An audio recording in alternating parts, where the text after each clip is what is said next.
Okay, I thought today I was going to talk about the RV life and if anyone's interested in what to expect, I could just by memory, just kind of just spur of a moment, talk about a few things to expect and be available for questions too. I'm Michael Ambrosia, and we are a family of six, and our children are ages 4 to 9. And so that's the age range we're talking about. We currently are in a Salem Hemisphere. It's a 38-foot with a bunk bed in the back. I have some videos on my channel to see that and other projects we've done. We're actually solar. We are fully sustainable with nearly 3,000 watts of solar, 14.3 kilowatt hours battery, and up to 6,000 watts producing with the EXP 6000 inverter. This is EG4 equipment on this rig. One for about 4 months, something like that. And so we're still kind of going through just a few things, replacing things here and there. For the most part, we're good. But we've been doing this now for almost 2.5 years, I guess 2 years and several months at least. So we've been doing it for a while. We kind of have a routine. And I think that what people might expect would vary, just depending on your situation. RVing time with a couple or with just one or two children, it would be different, a little different than a large family. Let me see. Hopefully we'll keep a good signal here. I'm currently at 1,000 Trails RV park, and if you want to, most people will get a membership to something like that. And I guess there's others too, but that one's reasonable. But these days you might expect to spend a couple thousand up front and then at least 500 yearly just to maintain a membership somewhere like that. And that price goes on up depending on what kind of membership. So when you have RV park memberships, there's different levels. And so we are with one that is 2 weeks on and then 1 week off. So I'm just talking about what people can expect for full-time RV living. And with our particular membership, we can be 14 days at an RV park, and then we have to be out of the system for 7 days. Then we can be back in the system for another 14 days. So it's 2 weeks on, 1 week off. However, the way that we're set up with our RV, with the solar and batteries, we really don't need to be anywhere. It doesn't really matter to us, but we're at one here in California because parking is always tight and boondocking spots are few for a large rig. So we're at this one. And the interesting thing about RV parks too is they vary a lot, and even within the same system like 1,000 Trails. I notice here in California, RV parks don't really, I don't see like plumbing set up right at your site where you just hook your system up to their system for your drainage for your RV, and you have to go dump. So that's inconvenient. That's not the case in most other states. But anyway, in California, finding a place to park a big rig is difficult and costly. So I'm thankful that for the membership, and we can have a place to park here, and we can visit beautiful places. So so the cost for the solar system on our RV is something else to consider, because when we go to other states that have a larger BLM, like parking lots or in different places in national forests, we can just boondock. And the only thing we have to do is change out the water. We have to get some fresh water once a week, go dump. And really, our kids are getting bigger. We're all using, they're using a little bit more water. So we have 58 gallons fresh water, and we last like 5 to 6 days on that. We could probably stretch it further, But and we're really frugal with the water, but that's a family of 6 guys. And think about how you use water now, because when you get in an RV you really start to think about it. So think about that in advance. And water is weight that goes on axles and weight you have to pull. And RV sizes, you have to consider, can you pull this with a truck that you have a half-ton truck, or do you have something larger, because that changes your options there too. So there's lots to be considered in the RV life, and it could depend, you know, it varies on what you need, what's your family size is the biggest thing. So RV network, that's funny. I'm currently in California. We are north of Santa Rosa somewhere, and we're currently at 1,000 Trails RV park. Now we don't have to park, we can be anywhere, but in California it's just difficult because you know, the space is tight and expensive, and there's a lot of people in certain areas, and they don't really look too kindly on people who boondock out here. Unfortunately, it's not they just have too many, you know, problems, too many homeless that they deal with. So you just kind of get grouped into that category if you're out here boondocking.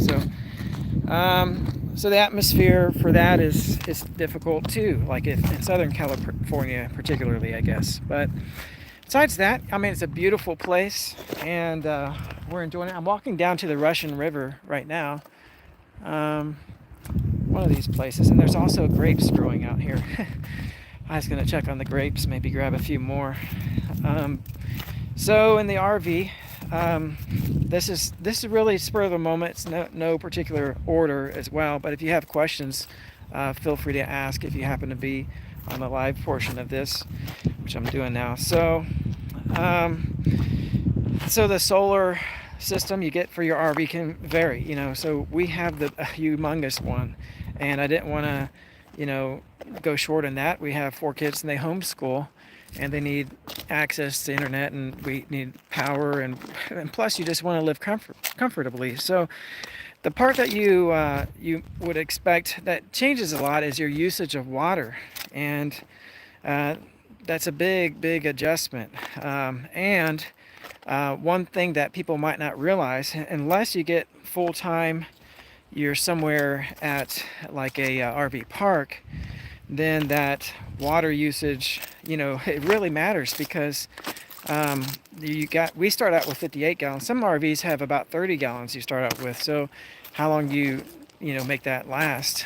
And when it comes to showers and things like that, then you have to start thinking, oh, do we want to use the gas money to dump this every 3 days or something, or can we sponge bath it a little bit, you know? So it's a little bit rougher of a lifestyle if you want to go full time, depending, or you're going to pay for it in memberships to stay full time in places. And people can spend over $10,000 for a membership for things like a lifetime type membership, 1,000 Trails, or different things. You can buy used memberships too. They can pass between people.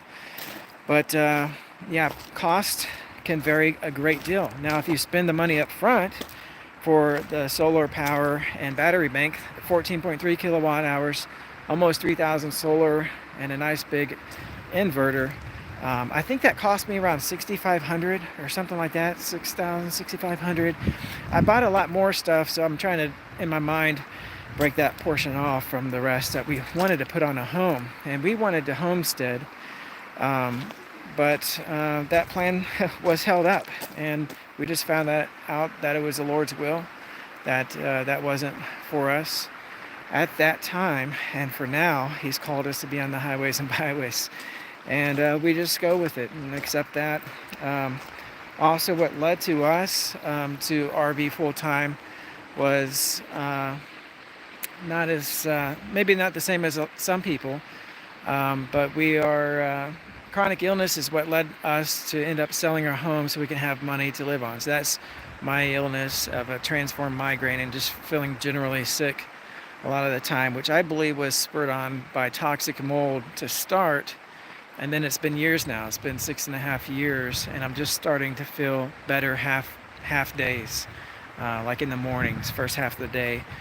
Before that, I was in pain 24/7. 20 nonstop, never ended, except when I was unconscious and asleep. But so that's what led to us. We needed money to live on and had put a lot of work into our house and our homestead, and that's what we were doing. So we sold the homestead and bought another little piece of property in northeast Missouri, but have been held up in building on it, and so therefore RV kind of stuck with us. This is where we just accepted that God has us, and while we're here, we want to share all we know about Him as well, and His love with others, which so many people are needing and confused about these days by poor examples. Anyway, here we are at the Russian River. It's pretty nice, pretty pleasant here, although the fishing wasn't, I was hoping to see more fish, and there wasn't. There was just some minnows here, and really small fish, like 3 to 4 inch fish, I think I saw jump. So if you're going to go to Thousand Trails for fishing, here at the Russian River, this one is not the one. Although they mention it in their brochure and stuff. But even the lady that was here said she's never seen anybody catch a fish out of here. So one of the ladies that work here. So that is not the grape spot. Somewhere around here there are grapes by the river. And I'm going to go this way and see if we can find some wild grapes here in California. All of these are grapevines right here.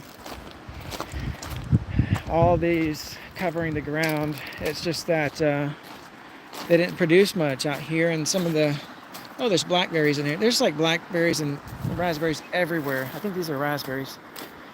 In Northern California, Oregon, and Washington State. It's like, man, you could, if you ever didn't have food, you can just eat berries the whole time. They're everywhere.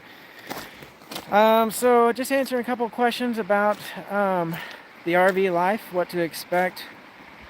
I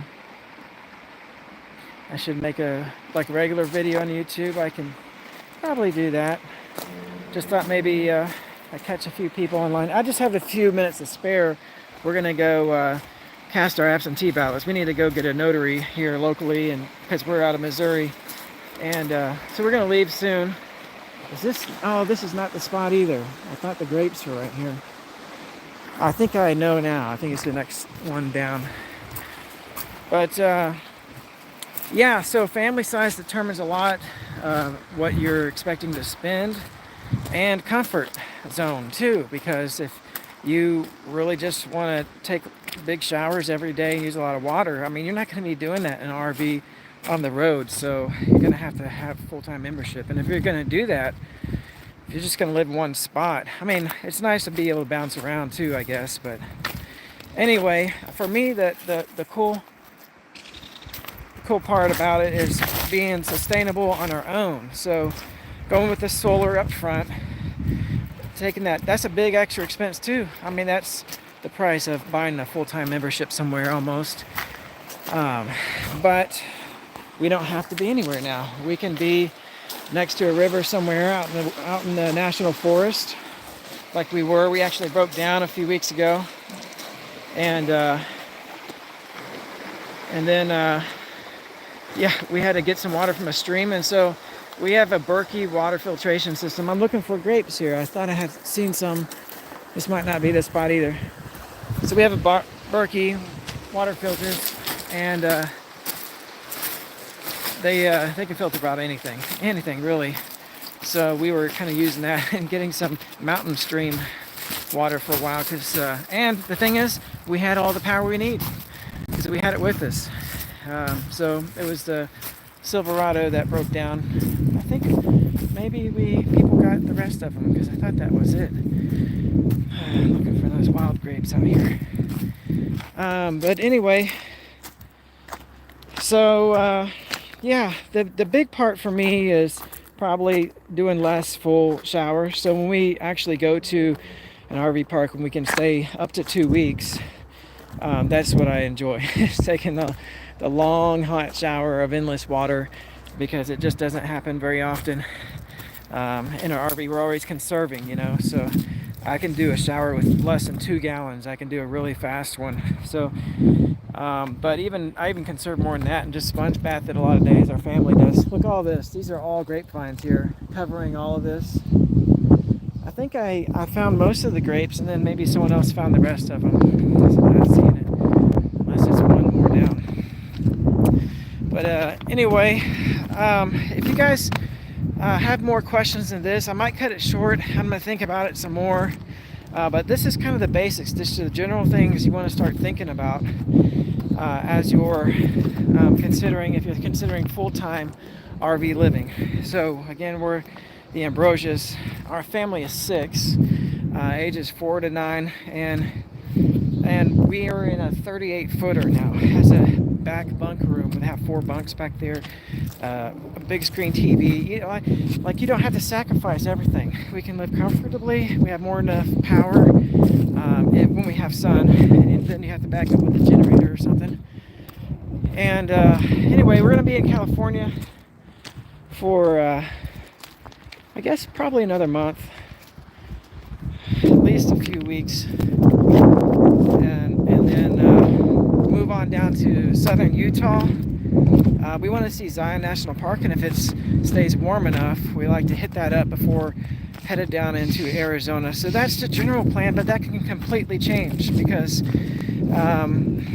our primary focus is just to do what the Lord wants us to do, and of course He's with us here, and we find fellowship even online. We're part of a group, but we find it here in the highways and byways. We love to have fellowship with people, share what the Lord has done in each of our lives, and it's really encouraging, and we want to build that type of community actually here, out here on the highways and byways.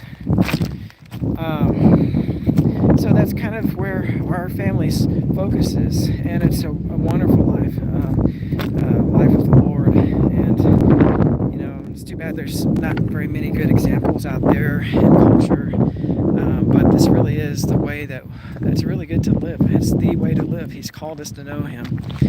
And so anyway, I see a question here. Great. How often do I shower in the RV? Depends on what you call a shower. Well, if I do shower, I can do it like in a couple of minutes, and just like I get wet, clean everything, and then rinse off. It's separate. I turn off the water in between. I think I can do it in like 2 gallons of water, but I've never precisely checked it. And so I'll be doing that on like if we're close to water in a dump station. So probably just every few days. I'm actually more or less doing a sponge bath, like getting a rag wet, and he's saving even more water. And that's been kind of the biggest adjustment, because I'd rather, but there's 6 of us in there, you know, so if we all did more than that, then we'd have to return to the dump station. So a lot of places charge to dump, so it can be anywhere from $5 to $20, or it can be free, and it's really cool to find the free ones out there, and there's apps to help you out along the way. So yeah, you know, I do the showers depending on like what I'm doing. Like if we're out at the beach, then we're showering every day. You know, I don't care what we'll dump because if we're getting all wet and hot and sweaty. But look at where we're at now. It's the high is 65 today. It's going to be a low of maybe in the 40s or something, and I'm not like doing anything strenuous. So you know, every other day, you know, so it just varies what we're doing. Just the point is to stay clean, not just to keep a routine, you know. So, but yeah, that's probably the biggest for me. Like one of the bigger sacrifices that. But besides that, there is for me there's not really any sacrifice, and you adjust to this lifestyle. For us, it took about when you go full time. There's a lot of adjustments. It's hard to even mention them all, and it probably would be different for every family too. Especially if you had pets, then wow, a lot of people do it with pets. We've considered it a lot, but it would just make things a lot harder as far as us getting out of the trailer, wanting to go hike places, and you know, finding a kennel if we need it and things like that. But but when you have all the power you need and you're on your own, there's something kind of fun about that, right? And yeah, we're sustainable, so it's kind of fun. We don't have to park at any RV park. We don't, you know, we just need to be near a dump station. You can find them for $5. You can find them for 0. So you're actually saving a lot of money, especially if you're in a place of high rent. Of course, you'd have to find something to telecommute and do over the road for income, or you can get a profession and do it sporadically, contract out somehow. So yeah, I think for me it's the stress level, the best and worst part of RV life. Well, the freedom. I mean, look at where we're at. We're in the foothills of California. We're probably an hour from the beach, and it's beautiful, and we can be, and people living here have to pay a lot, and so what's sad is you're working so much to pay bills that you're probably not enjoying your state very much. And I did live here for about 11 months, 2006, 2007, so I know what I'm saying.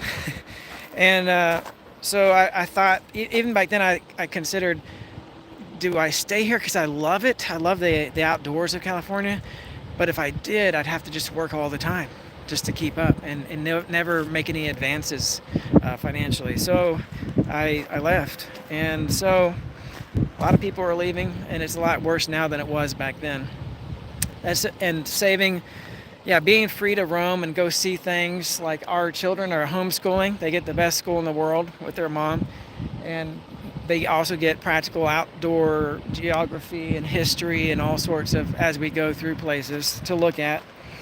And that it's fun for them. Now, they're ages 4 to 9, so I think it's fun for a lot of kids. If you get above 14, 15 years old, I'm not sure about the age range. You have to talk to them. The worst part is, for me, it's kind of the stress of the boondocking style. So you can spend a lot of money if you're just going to be paying to stay at places, but spend it up front, and do the solar and batteries, and you have the freedom. But it's the stress of going into a new area you don't know. We have apps and we have picture satellite views of parking spaces, but it's kind of like, as you're traveling, not knowing which spot to stay at, it's a little bit stressful for me. And having a big rig behind a truck has a lot of weight. There's been a lot of unexpected repairs, so that part sucks, because if you're broke down, now if you're fully sustainable, it's not as big of a deal, but we broke down a few times just starting out this trip in the first 10 days. So that's unusual for most people, but we bought used vehicles and used RVs, so you can expect to be doing repairs. It's part of it. You have to expect that. So kind of the stress of that. But we're really stretching a dollar and saving a lot of money this way. And even though we're spending more on gas money traveling and getting 8 miles per gallon, pulling something, it hurts the wallet. We're probably spending less if we were to have a vehicle like that and drive to work every day and commute and then wait through traffic and do all that and try to keep up with the Joneses. I don't think we spend more on gas. I think it's just, we just save more on electricity, rent, and all that other stuff. And if you find the right dump spots, then you're not going to be spending on that either. So it's just a more labor-intensive lifestyle. It's more adventure. That's the beauty of it, and it's more rewarding. But it is a little rougher unless you spend out the money, and then it could cost you a lot. It'll probably be, you're not saving any money if you don't go solar and you don't become sustainable like that, and you just pay to stay at places. You're spending more than, you might as well just get you're spending more than you would on probably high rent or something like that somewhere, unfortunately. So boondocking, getting a sustainable route to the future, and if you can do a job on the road, you can save a lot of money. So I guess that sort of answers. I'll be thinking about some of these a little bit more. We'll do this, cut this one off here soon. We got to get ready to go cast our ballot. We have to go get a notary and then do the mail-in, and then get some stuff. I got to repair brakes on the truck. I'm gonna be changing out the front calipers and the brake pads here in a couple of days, and then trying to get mail on the road. There's ways to do that. Right now we're getting general delivery, which is where you can send mail to a post office and you don't even put an address, you just put general delivery. They hold it for you. Now you need to call your post office and know what they offer, and the protocol might change slightly, but in the US it's like that in most places. And but the FedEx guy was confused by that. I'm new to it as well. This is the second time I've used it, maybe first or second time. I did something else. You can also use UPS. You can have packages mailed to UPS shops, and they charge like $5 a package or something like that normally. But yeah, I'm trying out this one. So far, the FedEx guy was confused and did not deliver it. So I had to call them and tell them, can you just leave it there at the post office? Because that's what I was told, you know, right on their general delivery. So you got to figure all these things out, you know. There's the little things you don't think about. And so those things you have to start considering. I'm trying to figure out which trail it is that goes up close to where my RV is. I guess I'll be exploring here a little bit. But let's try this way, I guess. Oh, there's some deer always out here. Sometimes I disturb them and then I see some deer go up. But, you know, stuff like that. There's a lot of reward to it. I think if done right, you can really enjoy it. Even though it's a little bit, you know, rougher of lifestyle, less and sacrifices here and there, sacrificing space. You know, we were in 3,000 square feet, guys. We went to 200 square feet, and we were there for 2 years until we got into this one, which probably doubled that, I imagine, when we had the slides out and stuff. But yeah, we're packed like sardines. That wasn't our first option, you know, our plan, you know, but that's what we had. We had the RV and we needed a place to live. So anyway, hopefully that provides some food for thought for RVing, especially if you have a large family. Actually, I have no idea where I'm going, but I'm sure this trail would lead somewhere. The deer walk these. Oh, I don't actually, or I'll turn around. I think I'm going the wrong way, actually. We're parked over there.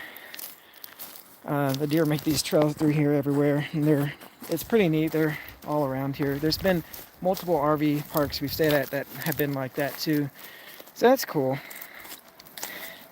Social environment changes a lot. Big sacrifice for the children, and they learn to become social at the same time, though. They make friends quickly. Yeah, I'm 100 yards that other direction, and this was going the wrong way. But anyway, let me see. Okay, I was reading the question here. The confidence for handling tough situations has increased. I think so, yeah. Once you've been through a few, but it's, you know, there's a learning curve, and I think you become more confident. Now, my confidence level dropped a bit. I was really used to pulling a 29-foot RV without slides, and it's only like 5,500 pounds loaded, maybe. And I was doing that with the Suburban. I could even almost not think about it. At first, I was really nervous. You know, you're gripping the steering wheel real tight. And then we had a few blowouts and stuff, so those things kind of rattle you a bit. But once you've gone through a few, you get, you know, used to it, and, you know, it's going to be all right. You'll figure it out. I mean, we just trust the Lord, really, with these things, too. That's probably where our confidence is in, mostly. But, yeah, and now I'm pulling a 38-footer, double the weight, and I'm still, you know, gripping that steering wheel real tight, two hands all the time. Trying to relax every now and then, but I think it's just going to be that way with this one. It's just so heavy. We can kind of feel it at higher speeds. Trying to slow down is my main concern. Oh, here's the trail that goes up to our spot. So, yeah, confidence increase. You definitely grow in confidence in road situations. And there's so many situations that you don't normally think about, you know, especially there's too much. We'll do more. I'll probably do more, especially if people post comments under this with questions. I'll think about it more, but it's really rewarding, and I think it's best if people just figure out what works for you. This is where God has us, you know, so we didn't really have much say in the matter other than how we handled it. and we just gotta submit those things to him, you know. There's the Salem hemisphere, and we're pulling with the 3/4 ton Silverado, that white truck up there. Let me jog up this hill here. So 6.0 liter, does really great taking off up at speeds. You can kind of feel it working hard even on slight upgrades, but it's not too bad. I wouldn't do anything smaller than this for sure. And we got a lot of extra weight on here because of our battery system. And another thing I didn't mention was weight, but here's our battery bank here, and that weighs probably 250 pounds. And then the inverter on the other side is probably 150 pounds. And we got a few hundred pounds of solar panels and stuff on top. So think about that. If you have a lot, you have to consider the tongue weight on your and the axle weight. And we are maxing it out too. We actually got rid of a few things to lighten the load. And we got good tires with higher weight rating too. So you consider a whole lot more things. It's pretty empowering at the same time, because when the lights go out, guys, we won't know about it, as it won't affect us, and it won't really bother us at all. And if you're hauling extra food, if you have a truck bed just for rainy days and after elections, certain elections and stuff, then you got to think about those things too. It's not as convenient. And if you do breakdowns, you know, knowing where to go and being somewhat capable of changing things out, like change out brakes. And I mean, you can pay for these things, but that expense will go up putting the miles in the tow miles on a vehicle, unless you're doing a lot of stuff yourself. So anyway, we've lost an axle before. We've changed out bearings, and you just kind of have to learn things as you go. But anyway, guys, hopefully that helps. Probably start thinking about more and more things. But if you have more questions that you'd like to know about the RV life with a large family, let me know in the comments below, if that is possible on these live things. And maybe I can come up with a more concise and smaller video to put it all together, or I'll do another live thing to answer more questions. All right, guys, have a blessed week, and we'll catch you on the next one.